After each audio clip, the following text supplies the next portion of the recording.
Hi, Hey. Rosa. Hi, Alice. It's such a pleasure to be here with you. I've been wanting to interview you for a while. And yeah, you're doing work that really speaks to my heart right now in hosting these grief calls for Gaza that you've been offering. And maybe we can start there if you could speak a little bit about those. Yeah, so I noticed whenever I'm having a hard time with something that's going on in the news, I bring people together to get present to our feelings. And I noticed people were having that I was having a particularly hard time with what was going on in the destruction of Gaza. This was it was still October when I started doing this, and I I brought together some of my friends, some of my audience in my business, Conversations Against Fascism, which we'll talk about in a minute. Um, a half dozen of us together on Zoom, and just um, using nonviolent communication style, um, just looking at what's happening, what we're feeling, um, what's happening in our bodies, what our needs are, and what we wish was happening. Um, and it was really deep. Um, it was really deep. Several of us there were either Jewish or half Jewish, and what came up for a lot of us was kind of both shame and betrayal, right? Shame and betrayal about the idea that this violence is being done in our names, right? Um, so shame on the fact of how can we be part of both the Jewish people and the American people, right, who are perpetrating this, and then also betrayal. And for me, actually, for most of the people on the call, the betrayal is, I was raised with never again. I was raised with whatever you do, stop a genocide. Um, and I thought that was a Jewish thing. And um, yeah, so that was so there was a Yeah. lot of pain for people, and the surprising amount of the pain was not just empathy for, I mean, a lot of it of course was empathy for what was happening to the Palestinians, um and a lot of it was also just and a lot of helplessness and anger, but then also a lot of like shame and grief that we almost like it's being taken away from us to be the principled people that we always thought we were going to be together. Yeah. So, Alice, if I may, I'd love to kind of reflect back what I've understood and also ask you a couple of questions of places to go deeper. So, Yeah. basically, what I'm hearing is that this need for emotional support in times of great anguish is something that you usually um, respond to your need and the need of others by bringing people together in these supportive circles. And from having looked at some of your materials before, you didn't say this explicitly, but the point is not just feeling, but also to support action, right? To support Yes. people getting to a place where they are more able to act from a deeper, grounded, more grounded place. Is that accurate? Or Absolutely, absolutely. And yes. So I think in general, that's a principle of nonviolent communication and personal growth, is that if you get yourself into the right state, you're going to be more effective in action. Um, and very much so. In fact, I had one of my friends who attended is someone who is usually in action on everything, and she'd been completely paralyzed on this issue. And after this call, she was able to at least speak up about it. Um, yeah, and yeah. we do end with, what actions do you see to take now that you couldn't take, that you weren't going to take before, or that you didn't see before? Mm. Um, Yeah. Okay. You just said something really important, Alice, which is that, we have a tendency to get paralyzed at times when things feel too big and too overwhelming. And so what I'm hearing is that you're wanting to create a space where people can naturally move through that, right? This is not about guilting or shaming anybody. And I'm saying that because I know a little bit about NVC and that's all about, but it's about creating a space where people's desire to act in favor of a better world or toward a better world will emerge once they are able to step through um, that freeze response or that Yeah. And it's not even that the desire, I mean, I think the desire is underneath, but the seeing a pathway, right? The freedom to be in action follows yeah, from when you release yourself from that freeze point. yeah, yeah. Yeah. This is really, if in my perspective, very, very much needed work, right?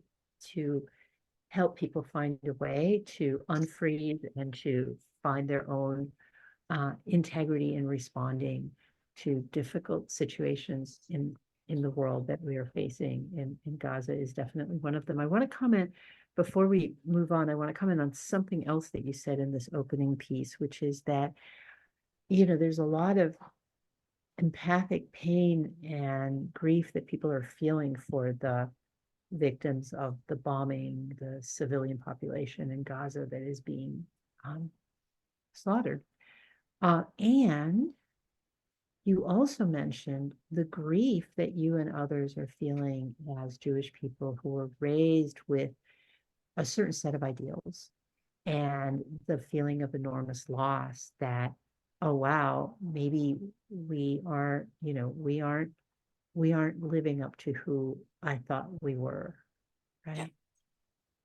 Yeah. Yeah. Yeah. Um, there's a there's a little ironic thing that I keep thinking, which is, we always thought that never again, that preventing a genocide would mean stopping all these non-Jewish people from committing genocide. And it's actually Jewish people. Not, I mean, obviously not exclusively, but if we were unified as Jews against genocide, this would not be happening.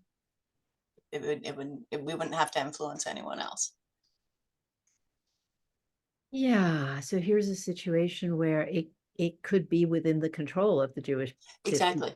prevent a genocide from happening. And yet and we're not going to get into here about all the different reasons on both sides or any of that, but just to talk about the tremendous grief that many Jewish people are feeling for the Palestinian people who are being the victims of the genocide, and also that sense of, wait, it's like a not in our name. Yeah. Yeah.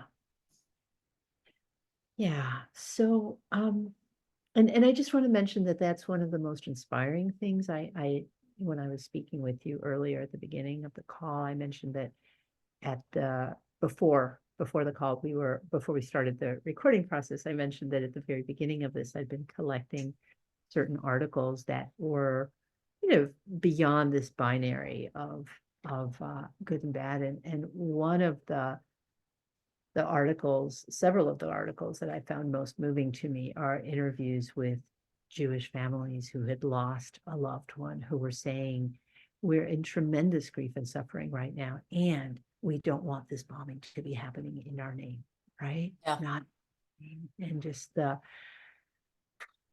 awe that one feels. I mean, it's similar to the, you know, African American people in the US who were the victims of the shooting in the church, who are saying, we don't want to perpetuate the killing. We don't want a violent response.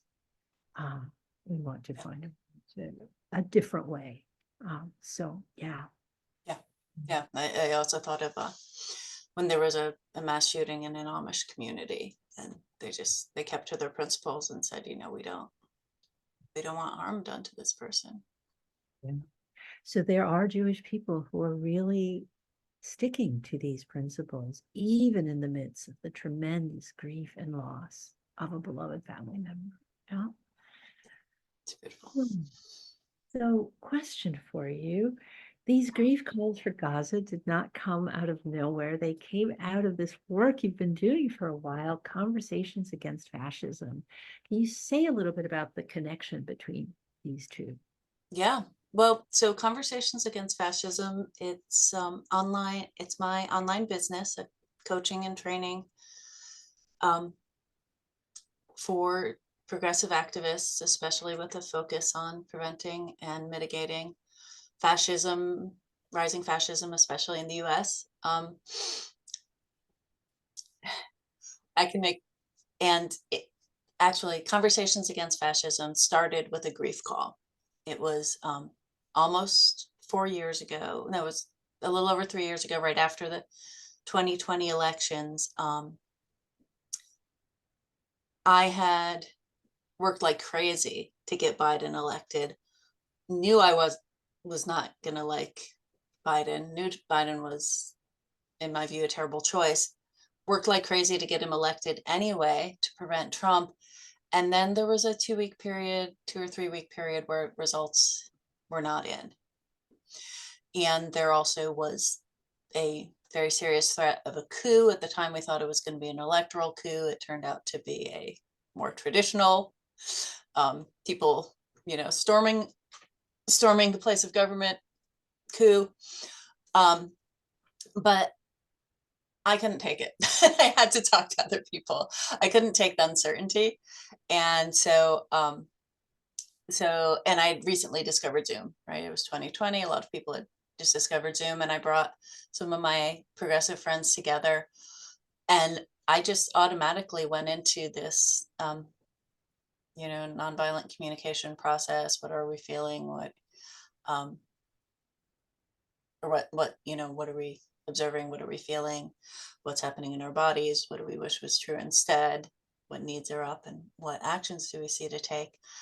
And it just really was wonderful. It was not nearly as deep as the calls for Gaza, right? Our upset was strong, but it was not nearly as deep. Um, and when we got to the end, just the feeling in the room was so inspired, and we were so grateful for each other and for the opportunity to be with feelings together, that I realized, I'd been thinking, what's my next career going to be? Because I was leaving a community project I had created. I was living in Pittsburgh at the time, getting ready to move back to Connecticut. And I said, oh, this is what I'm going to do. I'm going to be using my facilitation and coaching skills for preventing fascism, which was a goal, or which was had been very much on my mind for 4 years, right? And I hadn't found where I was going to plug in until that moment. So that's one connection, right? And so since then, I've had calls when there was the coup attempt, when Supreme Court overturned the right to abortion, when there was the shooting in the black grocery store in Buffalo. Excuse me, my cats are being loud on camera. Shh. Um, and so it was already there in my repertoire, and I was like, no, this is the big one. And then the other connection is that the Israeli apartheid is fascist. Yeah. I another thing that I think about writing but haven't written yet because it's too smarmy is first person I ever heard use the word fascist in a modern context was an anti-Zionist Israeli in 1991 who was explaining why he would choose American citizenship over Israeli citizenship during the U.S. Gulf War. And I was like, what? You want? And he said, well, Israel's a fascist state. And at the time, I thought he was exaggerating. And the more that I learned, the more the more it seems like it's at the very least going in that direction. And Yeah. So One of the things that I want to go back to, I want to reflect a little bit what you had said previously about the connection, how your conversations against fascism was born out of a grief call that you were having.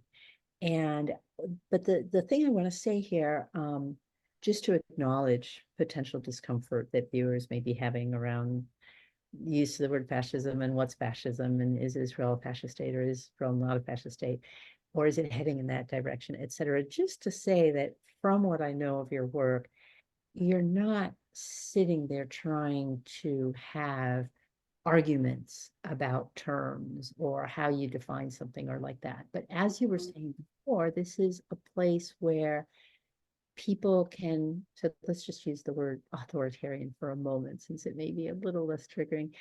Things that are really triggering for people, like movements in very heavily authoritarian directions. How do you help people process their feelings in a supportive group context so that they can think more clearly and they can act more clearly according to their own guidance and lights? You're not trying to persuade anybody of anything. You're not trying to get them all to take this action or to take that action. You're trying to create a context where, as human beings, we can integrate and process our emotional side, which, as you were mentioning earlier, can so often paralyze us Yeah. when we feel like things are so much beyond our ability to respond. Yeah. Yeah, and specifically with like the Trump movement and how progressives are reacting to the Trump movement, very often we can get into being disdainful and outraged and critical and a lot of things that are, it's another way that feelings get in the way. If because um, if you get really heavy into judgment, it's a big distraction. If you spend all your time talking about how unattractive Trump is or how unclearly he speaks, or that's a big waste. Or if you talk about how irrational policies are, and you try and you in a way that's disdainful and not generative, it's a very tempting way to get away from taking action that'll make a difference. So that's another reason why I really encourage people to ground, is to get Right. like not just the urgency feelings stop us, but also the irritated feelings Yeah. send us chasing rabbits, right? They don't stop us, but they distract us. Yeah. Interesting. Interesting. So what I'm hearing here is that um, there's all these ways that we can ineffectively cope with her feelings, right? We can cope with her feelings by just shutting down or numbing out or not responding, or we can cope with her feelings by being very critical and negative.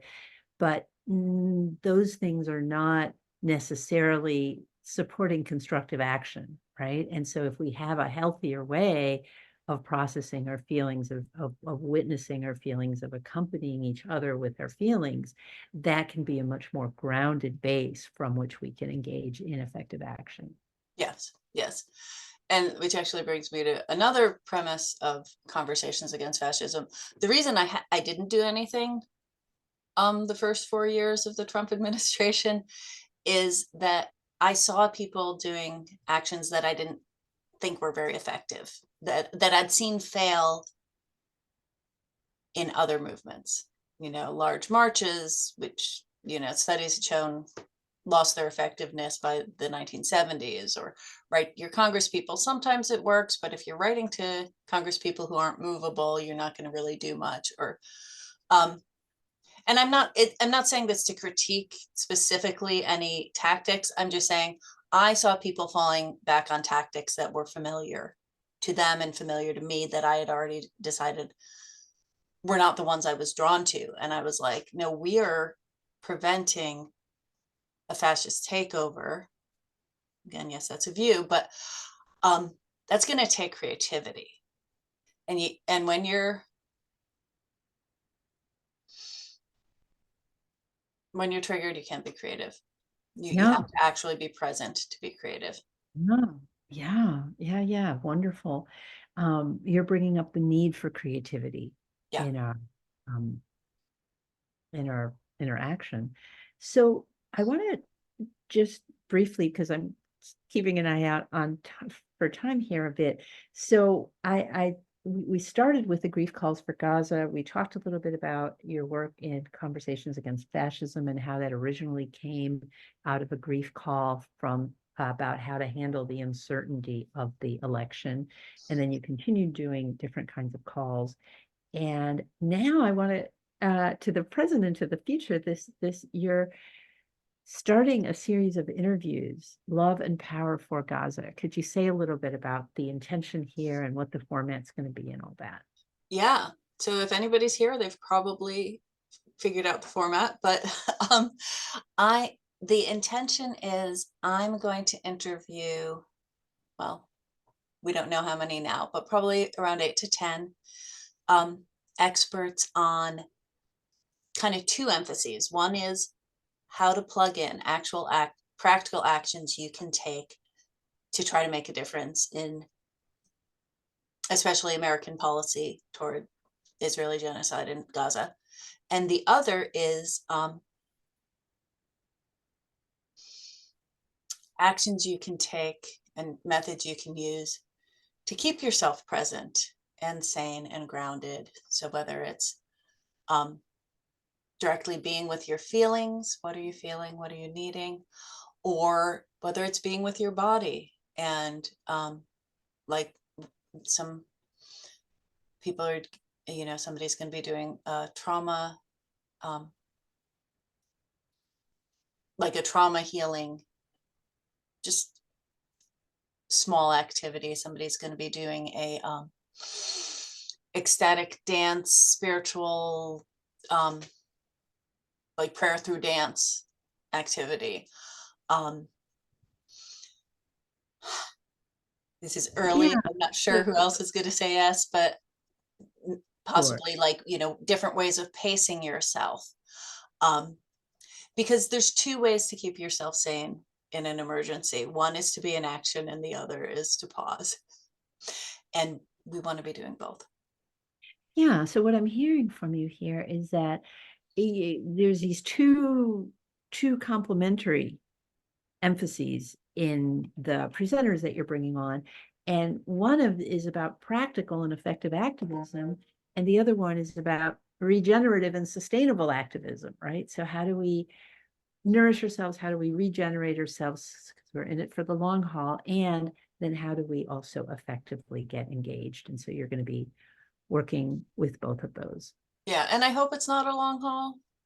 I hope this doesn't last for a long time, but every minute of Oh, this particular um, I situation is very heavy. yeah, I'm so sorry. I wasn't clear there. I wasn't talking about Gaza as a long haul. I'm talking about Uh, all the things that need to all the be things, stay in it for the long haul. Yes. right. Well, how many nuclear warheads do we need to disarm? And, how much Oh, there's so much to, degradation do we need to clean up? And, et yeah. cetera, et cetera. Yes, yes, yes. And then the last thing, and I forgot to tell you to ask me about this, but I'm just going to share. So I have two free gifts. One is I did a workshop a few weeks ago on how, if you are a facilitator with or space holder, you can lead your own grief call.